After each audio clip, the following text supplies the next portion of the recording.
چوہا، چمگادڑ، ڈولفن جو ہے ایسے جاندار ہیں جو زیر صوتی آواز سن سکتے ہیں جو انسان کو سنائی نہیں دیتی ہے. مطلب اس طرح کی آوازیں ہمارے اطراف میں ہو رہی ہوتی ہے لیکن ہم اسے سن نہیں سکتے. لیکن کتا، چوہا، چمگادڑ اور ڈولفن ایسے جاندار ہیں جو ان آوازوں کو سن سکتے ہیں. اسی لیے اکثر یہ دیکھا گیا ہے، اس طرح کے مشاہدات کیے گئے ہیں کہ زلزلہ آنے سے پہلے یہ جو جانور ہوتے ہیں ان میں جو ہے ایک طرح کی افراتفری دیکھی گئی ہے، کیونکہ وہ جو ہے اس ساؤنڈ کو سن لیتے ہیں. ہم کہتے ہیں کہ وہ آنے والے جو نقصانات ہے اس کو بھاپ لیتے ہیں. ایسا نہیں ہے کہ وہ نقصانات کو بھاپتے ہیں، بلکہ زلزلے کی جو آواز ہوتی ہے، جو ساؤنڈ ہوتے ہیں، جو زمین کے ارتعاش کی آواز ہوتی ہے زلزلے کے دوران، وہ ہمارے کان نہیں سن سکتے لیکن وہ جانور اسے سن سکتے ہیں. اس لیے ان میں ایک طرح کی گھبراہٹ یا افراتفری دیکھی جاتی ہے اس دوران. اس صلاحیت کی وجہ سے ان جانداروں کو کچھ سمعی اشارے بھی ملتے ہیں جو ہم سمجھ نہیں سکتے. دیکھیں وہی بات یہاں پہ بتائی گئی کہ اسی صلاحیت کی وجہ سے ان جانداروں کو کچھ اس طرح کے اشارے ملتے ہیں جو ہم کو سمجھ میں نہیں آتے. بالکل ویسے ہی 5 سال سے کم عمر کے بچے، چند جانور اور جو پر والے پتنگے ہوتے ہیں وہ 25,000 ہرٹز تک کی آواز کو سن سکتے ہیں. تو 20,000 ہرٹز کے اوپر کی آواز ہم نہیں سن سکتے ہیں نا، لیکن 5 سال سے چھوٹی عمر کے جو بچے ہوتے ہیں وہ کچھ جانور ہیں جیسے کہ جیسے میں نے ابھی آپ کو بتائی کون سے جانور ہے، بیٹ ہے، یہ ایسے چمگادڑ ہے، یہ ایسے جاندار ہیں جو، اور پر والے پتنگے ہوئے ہیں، یہ ایسے جاندار ہیں جو تقریباً 25,000 ہرٹز تک کی آواز کو بھی سن سکتے ہیں. Elephants and whales along with other animals use infrasounds to communicate. یہ جو ہے انفراساؤنڈس کا استعمال کرتے ہیں، زیر صوتی آواز کا استعمال کرتے ہیں کمیونیکیشن کے لیے، ایک دوسرے سے بات چیت کے لیے. اور پھر اس کے بعد یہاں پر آپ کو بتایا گیا ہے کہ انسان، ہیومن دیکھیے بیچ میں 20 سے 20,000 ہرٹز، پھر اس کے بعد بلیک برڈ اور ڈاگ، کیٹ، فراگز، یہ سب اور جو ہے 20 ہرٹز کے نیچے کی آوازوں کو سن سکتے ہیں، اور ڈولفن، بیٹس وغیرہ 20,000 ہرٹز کے اوپر کی آوازوں کو سن سکتے ہیں. Ultra sound and infra sound یہاں پہ آپ دیکھ سکتے ہو. Infra sound sound waves with a frequency too low for the human ear to hear are called infrasound.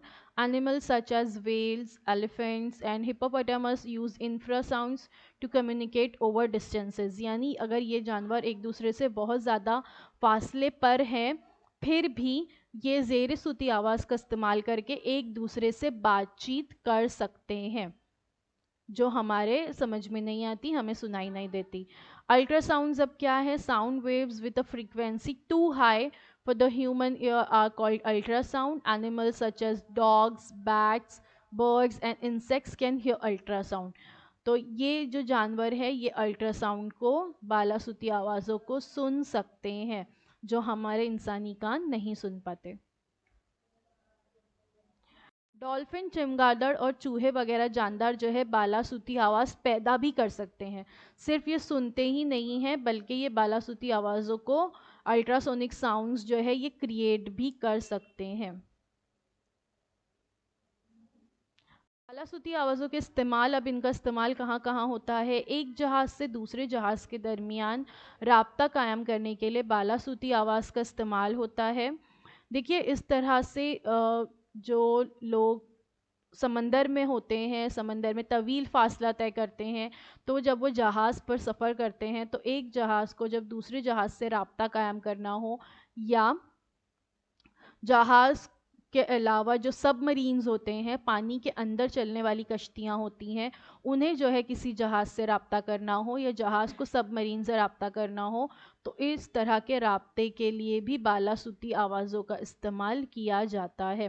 بالکل ویسے ہی پلاسٹک کی سطحوں کی ویلڈنگ کے لیے ان کا استعمال کرتے ہیں، اور دودھ جیسے مائع جو زیادہ دنوں تک اچھا رہے تو ان کو زیادہ دنوں تک اچھا رکھنے کے لیے ان میں موجود بیکٹیریا کو فنا کرنے کے لیے بھی الٹراسونک ساؤنڈ استعمال کیے جاتے ہیں، کیونکہ اگر یہ بیکٹیریا اس دودھ میں موجود رہیں گے تو دودھ جو ہے زیادہ دنوں تک اچھا نہیں رہ پائے گا، دودھ پھٹ جائے گا، خراب ہو جائے گا. تو دودھ کو زیادہ دنوں تک محفوظ رکھنے کے لیے اس میں موجود بیکٹیریاز کو ختم کرنے کے لیے الٹراسونک ساؤنڈز کا استعمال ہوتا ہے۔ اس کے علاوہ دل کی دھڑکن کا مطالعہ کرنے کے لیے جو ٹیکنالوجی ہے، ایکو کارڈیوگرافی جسے کہتے ہیں، اس میں بھی بالا صوتی آواز کی لہروں پر جو ہے یہ جو ٹیکنیک ہے یہ منحصر ہے، اس میں اس کا استعمال ہوتا ہے۔ تصویر آپ دیکھ سکتے ہو ایکو کارڈیوگرافی کی لیفٹ ہینڈ سائڈ پر، اور سونوگرافی کی جو ٹیکنالوجی ہے اس میں بھی اس کا استعمال ہوتا ہے۔ سونوگرافی اور ایکو کارڈیوگرافی میں فرق ہے، رائٹ ہینڈ سائڈ پر جو تصویر نظر آ رہی ہے وہ سونوگرافی ہے، لیفٹ ہینڈ سائڈ پر ایکو کارڈیوگرافی ہے۔ ایکو کارڈیوگرافی میں صرف دل کی دھڑکن کا مطالعہ جو ہے کیا جاتا ہے، اور بالا صوتی آواز سے انسانی جسم کے اندرونی اعضاء کا عکس حاصل کیا جا سکتا ہے۔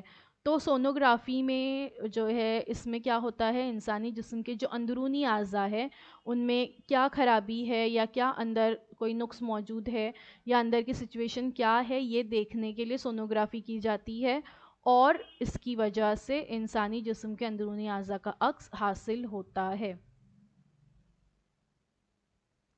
بالا صوتی آوازوں کا استعمال صنعتوں میں ان جگہوں پر کیا جاتا ہے جہاں پر ہاتھ نہیں جا سکتے، تو ایسے آلات کے حصوں کی صفائی کے لیے ان کا استعمال کیا جاتا ہے۔ تصویر میں آپ کچھ الٹراسونک کلینرز دیکھ سکتے ہیں۔ یہ الٹراسونک کلینرز جو ہیں ان کا استعمال ہوتا ہے مختلف انڈسٹریز میں، بڑی بڑی انڈسٹریز میں بڑی بڑی مشینیں استعمال ہوتی ہے، اور ان مشینوں میں ہر جگہ پر جو ہے ہاتھ لگا کر صفائی نہیں کی جا سکتی، تو کچھ ایسے ناقابل حصول کچھ اس طرح کی جگہ ہوتی ہے، تو ان کو صاف کرنے کے لیے الٹراسونک کلینرز کا استعمال ہوتا ہے۔ اس کے علاوہ دھاتی بلاکس ہوتے ہیں یا دھات کے اس طرح کے پائپس وغیرہ ہوتے ہیں، تو اس میں موجود دراڑ یا شگاف معلوم کرنے کے لیے بھی الٹراسونک ساؤنڈز استعمال کیے جاتے ہیں۔ تصویر میں آپ اس انجینئر کو دیکھ سکتے ہیں کہ وہ کس طرح سے اس دھاتی پائپ کو پر ایک آلے کو رکھ کر الٹراسونک ساؤنڈز کی مدد سے یہ معلوم کرنے کی کوشش کر رہا ہے کہ اس بلاک میں یا اس پائپ میں کہیں پہ کوئی دراڑ یا شگاف موجود ہے کیا یا نہیں۔ اب دیکھتے ہیں ریفلیکشن آف ساؤنڈ، آواز کا انعکاس۔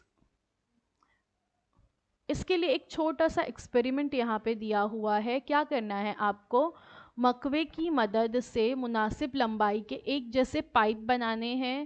آپ جو ہے کارڈ بورڈ کے اس طرح سے جو ہے ایک جیسی لمبائی کے پائپ بنا سکتے ہیں، اور انہیں دیوار کے قریب ٹیبل پر ترتیب دیجیے جیسے شکل میں دکھایا گیا ہے۔ شکل میں آپ دیکھ سکتے ہو دیوار پر ٹیبل کے قریب جو ہے دونوں پائپ کارڈ بورڈ کے پائپ کو رکھنا ہے۔ پائپ کے ایک سرے کے قریب جو ہے ایک گھڑی رکھنی ہے، اور دوسرے پائپ سے ہمیں گھڑی کی آواز کو سننے کی کوشش کرنی ہے۔ دونوں پائپ کے درمیان زاویہ اس طرح بنائیے کہ گھڑی کی آواز آپ کو صاف سنائی دے، یعنی ہمیں تھوڑا سا کارڈ بورڈ کے پائپ کو ایڈجسٹ کرنا ہوگا اس آواز کو سننے کے لیے۔ زاویہ وقوع اور زاویہ منعکسہ، یہاں پر اسے جو ہے بتایا گیا ہے زاویہ وقوع اور زاویہ منعکسہ کی آپ کو پیمائش کرنی ہے اور ان کے درمیان تعلق کو پہچاننا ہے۔ دیکھیں اس ایکسپیریمنٹ میں کیا ہوگا، یہ جو کارڈ بورڈ کا ٹیوبز یا دو کارڈ بورڈ کے پائپ رکھے ہوئے ہیں اس کے درمیان میں ایک سافٹ ووڈ رکھا ہے، اور ایک طرف سٹاپ واچ یا کوئی دوسری ہم گھڑی رکھیں گے، ایک طرف جو ہے ہم اپنے کان لگا کر اس کو سننے کی کوشش کریں گے تو ہمیں اس کی آواز سنائی دے گی۔ تو یہاں پر کیا ہو رہا ہے، دراصل یہاں پر جو پیچھے دیوار ہے وہاں سے آواز کا انعکاس ہو رہا ہے یا ساؤنڈ کا ریفلیکشن ہو رہا ہے، اور ہمیں اس طرح سے اس گھڑی کی آواز سنائی دیتی ہے۔ نور کی شعاؤں کے انعکاس کی طرح ہی جس طرح سے ہم نے ریفلیکشن آف لائٹ دیکھے، ریفلیکشن آف لائٹ چیپٹر میں ہم دیکھ چکے ہیں کہ کس طرح سے لائٹ جو ہے ریفلیکٹ ہوتی ہے اور ایک سطح سے ٹکرا کر واپس آتی ہے،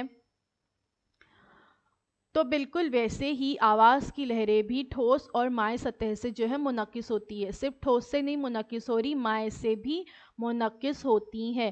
یہ بھی انعکاس کے قانون پر ہی عمل کرتی ہیں جو انعکاس نور کے قانون ہیں. ٹھیک ہے، ریفلیکشن آف لائٹ کے جو لاز ہیں کہ انسیڈنٹ ریز رہے گی، ریفلیکٹڈ رے رہے گی، اور پھر جو ہے جو زاویہ منعکسہ ہے وہ زاویہ وقوع کے برابر ہوگا. وہاں پر ہم نے دیکھے تھے نور کے انعکاس میں، بالکل ویسے ہی یہاں پر بھی زاویہ منعکسہ زاویہ وقوع کے برابر ہوگا.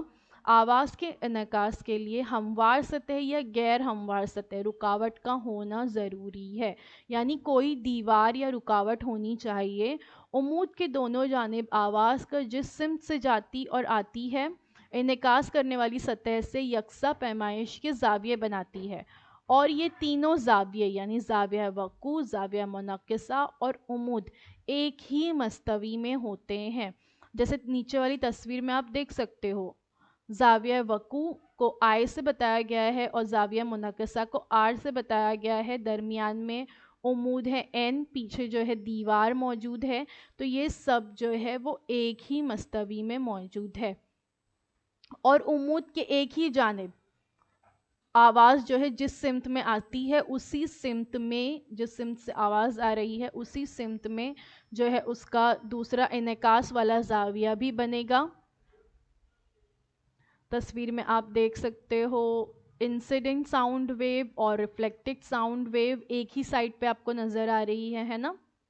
تو جو نور کے انعکاس کے اصول ہیں وہی آواز کے انعکاس کے بھی اصول ہیں، اور آواز کی لہریں ٹھوس اور مائع سطح دونوں سے ریفلیکٹ ہوتی ہیں، دونوں سے منعکس ہوتی ہیں. آواز کی عمدہ منعکسہ سطح ہے اور ناقص منعکسہ سطح. اب ہم نے یہ دیکھے کہ دونوں سے ریفلیکٹ تو ہوتی ہے، ٹھوس سے بھی ریفلیکٹ ہوتی ہے اور مائع سے بھی ریفلیکٹ ہوتی ہے، لیکن ایک سطح سے آواز کا انعکاس ہوتے وقت انعکاس کی مقدار کتنی ہے، اس بنا پر آواز کی عمدہ منعکسہ سطح اور ناقص منعکسہ سطح میں درجہ بندی کی جاتی ہے. جیسے ٹھوس اور ہموار سطح پر آواز کا انعکاس واضح ہوتا ہے. دیوار ہے تو اس طرح کی جو ٹھوس سطح ہے اور ہموار جو سطح ہے وہاں سے آواز کا انعکاس جو ہے واضح طور پر ہوگا. جبکہ کوئی کپڑا ہے یا کاغذ ہے یا پردہ ہے یا فرنیچر ہے، ان میں سے انعکاس نہ ہوتے ہوئے ان میں آواز جذب ہو جاتی ہے یا آواز اس کے آر پار بھی چلی جاتی ہے، تو اس سے ہی ناقص منعکسہ سطح کہتے ہیں. جیسے تصویر میں نیچے بتایا گیا ریفلیکشن آف ساؤنڈ ایک وال پہ سے جو ہو رہا ہے، تو یہ عمدہ منعکسہ سطح ہے. ٹھوس دیوار جو ہے عمدہ منعکسہ سطح ہوگی، اور اگر اس کی بجائے وہاں پر دیوار کی بجائے کوئی کپڑا ہے اور ہم اس طرف کھڑے ہو کر بات کر رہے ہیں تو ہماری آواز ظاہری بات ہے اس طرف بھی جائے گی، کپڑے کے اس طرف جو شخص کھڑا ہے اس کے کانوں تک بھی ہماری آواز پہنچے گی.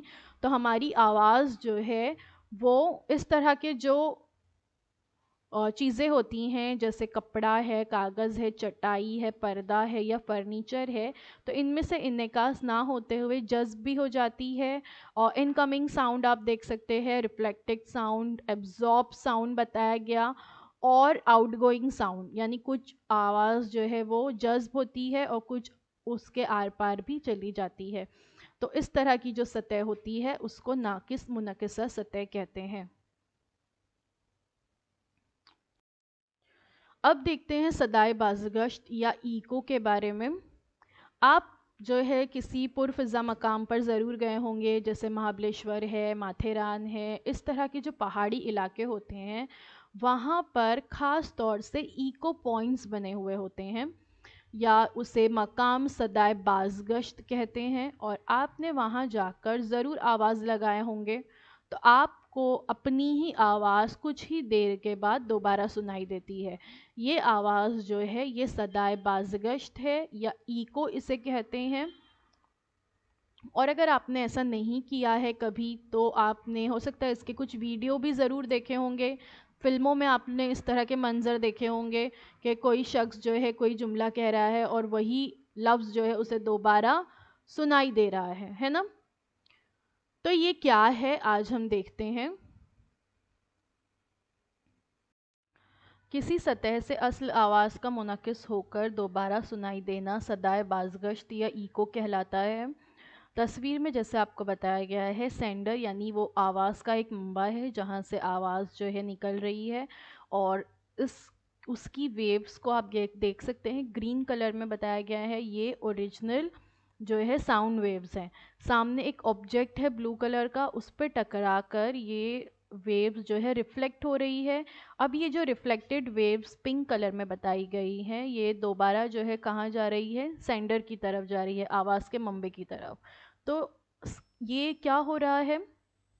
ایک سطح سے اصل آواز جو ہے منعکس ہو رہی ہے، اور منعکس ہو کر آپ کو دوبارہ سے وہ آواز جو ہے سنائی دیتی ہے، تو اسے ہی صدائے بازگشت یا ایکو کہتے ہیں۔ دیکھ سکتے ہیں یہاں پہ آپ کو بتایا گیا ہے ایکو جو ہے کیا ہوتا ہے۔ لیکن صدائے بازگشت کو سننے کے لیے بھی مخصوص فاصلہ اور درجہ حرارت کا ہونا ضروری ہے۔ صدائے بازگشت سننے کے لیے تقریباً 22 ڈگری سینٹی گریڈ درجہ حرارت پر آواز کا منبع اور جو منعکسہ سطح ہے جہاں سے آواز ٹکرا کر ریفلیکٹ ہوگی، ان کے درمیان کم سے کم کتنے میٹر کا فاصلہ ہونا چاہیے؟ تو 22 ڈگری سینٹی گریڈ درجہ حرارت پر آواز کی رفتار تقریباً 344 یا 346 میٹر پر سیکنڈ ہوتی ہے۔ آواز کا احساس ہمارے دماغ میں تقریباً 0.1 سیکنڈ تک قائم رہتا ہے، اس لیے آواز منعکس کرنے والی سطح سے ٹکرا کر 0.1 سیکنڈ کے بعد ہی سننے والے کے کانوں تک پہنچے تبھی وہ ایک آزاد آواز کے طور پر ہم کو سنائی دے گی۔ ٹھیک ہے، اگر 0.1 سیکنڈ کے بعد وہ ٹکرا کر پہنچتی ہے جو سن رہا ہے اس کے کانوں تک، تو ہی وہ اپنی آواز اور جہاں سے وہ آواز ریفلیکٹ ہو کر واپس آئی ہے وہ دونوں آواز کے درمیان وہ فرق کو سمجھ سکے گا، ورنہ اگر یہ 0.1 سیکنڈ سے کم کا وقفہ ہوگا تو وہ دونوں آواز جو ہے ایک دوسرے میں خلط ملط ہو جائے گی اور وہ گونج ہوگی، پھر وہ ہم آگے دیکھیں گے۔ تو یہ 0.1 سیکنڈ میں ہی ٹکرا کر جو ہے دوبارہ سننے والے کے کانوں تک پہنچنی چاہیے، تبھی وہ ایک آزاد آواز، دیکھیے لفظ آزاد آواز استعمال ہوا یہاں پر، یعنی الگ سے ایک آواز جو آپ کی اپنی آواز تھی اس سے علیحدہ آزاد آواز کے طور پر آپ کو سنائی دے گی۔ آواز پیدا کرنے والے منبع اور منعکس کرنے والی سطح کے درمیان اب پھر فاصلہ کتنا ہونا چاہیے؟ تو ہم اس کو جو ہے اس ضابطے سے فاصلہ برابر رفتار ضرب وقت سے معلوم کر سکتے ہیں۔ رفتار ہمیں پتہ ہے، آواز کی رفتار ہوا میں ہوتی ہے 344 میٹر پر سیکنڈ، اور وقت کتنا ہے 0.1 سیکنڈ۔ تو جب ہم 344 کو 0.1 سے ضرب کریں گے تو کیا ہوگا؟ ایک عدد کے بعد اشاریہ لگے گا، یعنی 34.4 میٹر۔ اس سے یہ بات واضح ہوتی ہے کہ صدائے بازگشت سننے کے لیے آواز کے منبع اور رکاوٹ کے درمیان کم از کم فاصلہ اس کا 34.4 کا آدھا ہونا چاہیے، ہے نا، ٹکرا کر واپس آ رہی ہے یعنی تقریباً 17.2 یا 17 میٹر کا فاصلہ ہونا چاہیے۔ 17 دونی 34 ہوتے ہیں نا، تو 34 کا آدھا، یعنی وہ جو سطح ہے اس سے وہ شخص 17 میٹر کے فاصلے پر اگر کھڑا ہے تو وہ 17 میٹر کا فاصلہ آواز طے کرتے ہوئے وہاں تک جائے گی، پھر ریفلیکٹ ہوگی، پھر 17 میٹر واپس طے کرتے ہوئے آپ کے کانوں تک پہنچے گی، تو اس طرح سے وہ 34 میٹر ہو گئے۔ ٹھیک ہے، تو تقریباً کتنا ہونا چاہیے فاصلہ؟ 17 میٹر کا ہونا چاہیے۔ مختلف درجہ حرارت کے لیے یہ فاصلہ مختلف ہو سکتا ہے۔ دیکھیے کیوں یہ چیز یہاں پہ کہی گئی، ٹیمپریچر ڈیپینڈ کرتا ہے، ہم نے سٹارٹ میں بھی دیکھے نا کہ ٹیمپریچر پر جو ہے بہت زیادہ آواز کی رفتار ڈیپینڈ کرتی ہے۔ اگر ٹیمپریچر بڑھتا ہے تو آواز کی رفتار بھی بڑھے گی، ہے نا، تو یہ ٹیمپریچر پر ڈیپینڈ کرتا ہے کہ یہ فاصلہ کتنا ہوگا۔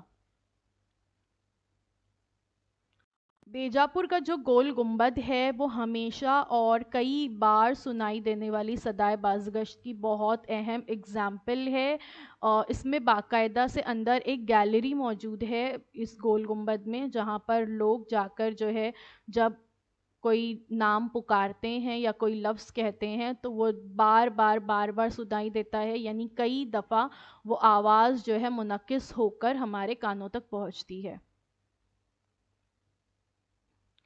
اب دیکھتے ہیں گونج۔ ایک بند ہال میں ایک بند یا حال ہی میں تعمیر ہوئے کسی گھر میں، بند گھر میں آپ کچھ دوستوں کے ساتھ جائیے.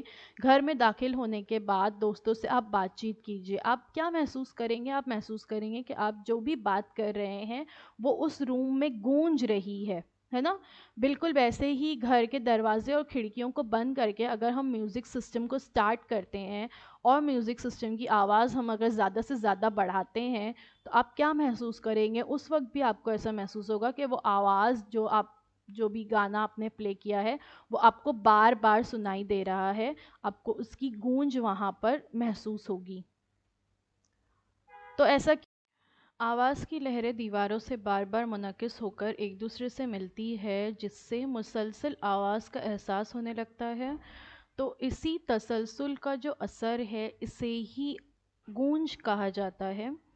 ایک کے بعد ایک آنے والی اس آواز کے سگنل کے درمیان کا جو وقفہ ہے وہ کم ہو جاتا ہے، لیکن یہ منعکس شدہ آوازیں مداخلت کر کے ایک دوسرے میں خلط ملط ہوتی ہے، جس سے کمرے میں آواز میں شدت یا انٹینسٹی پیدا ہو جاتی ہے، اور اس وجہ سے ہمیں آواز کی جو پچ ہے وہ واضح طور پر سنائی نہیں دیتی. ابھی ہم نے ایکو میں دیکھے کہ ایک آواز کے بعد دوسری آواز سننے کے لیے درمیان میں کم سے کم 0.1 سیکنڈ کا وقفہ ہونا چاہیے، لیکن اگر یہ وقفہ نہ ہو تو آواز جو ایک کے بعد ایک ہمیں سنائی دیتی ہے تو وہ آوازیں ایک دوسرے سے خلط ملط ہو کر گونج کا اثر جو ہے پیدا کرتی ہے. مسلسل جو ہے ہمیں آواز کا احساس ہونے لگتا ہے، ہمیں ایسا لگتا ہے کہ ہم مسلسل ایک کے بعد ایک آوازیں سن رہے ہیں، اور پھر گونج جو ہے اس طرح سے پیدا ہو جاتی ہے. جیسے تصویر میں آپ دیکھ سکتے ہو، ایک ہال بتایا گیا ہے، گلوکار جو ہے وہ گانا گا رہا ہے، سامنے آڈینس موجود ہے. جو اسٹریٹ تیر کا نشان بتایا گیا ہے وہ براہ راست آنے والی آواز ہے، اور اس کے علاوہ جتنے تیر کے نشان بتائے گئے ہیں وہ آواز کی عکاسی ہے، یعنی ریفلیکشن ہے. ساؤنڈ جو ہے ریفلیکٹ ہو رہا ہے، الگ الگ سطحوں سے بار بار ریفلیکٹ ہو رہا ہے. آپ دیکھ سکتے ہو ایک بار ریفلیکٹ جو ہے جہاں پہ گلوکار بیٹھا ہے اس کے پیچھے کی سطح پر، ایک بار ہال کے اوپر کی سطح پر، ایک بار آڈینس کے پیچھے کی سطح پر، 3 دفعہ آواز جو ہے ریفلیکٹ ہو کر پھر آڈینس کے کانوں تک پہنچتی ہے. تو اس کی وجہ سے مسلسل آواز کا احساس پیدا ہوتا ہے اور اسے ہی گونج کہا جاتا ہے. کچھ عوامی ہال یا آڈیٹوریم جو ہے وہ اس گونج کی وجہ سے آواز کے درجے کے اعتبار سے ناقص بھی قرار دے دیے گئے ہیں. اگر ایک برابر آڈینس اور سٹیج کے درمیان فاصلہ رکھ کر اگر کوئی ہال تعمیر نہیں کیا جاتا ہے ان تمام باتوں کو مد نظر رکھتے ہوئے، تو وہاں پر یہ ہوگا کہ وہاں پر بار بار آواز جو ہے وہ ریفلیکٹ ہوگی اور گونج پیدا ہوگی، اور اس وجہ سے وہ ہال یا وہ آڈیٹوریم آواز کے درجے کے اعتبار سے ناقص قرار دے دیے جاتے ہیں، اور پھر وہاں پر مزید اس طرح کے پروگرامز یا شوز نہیں رکھے جا سکتے.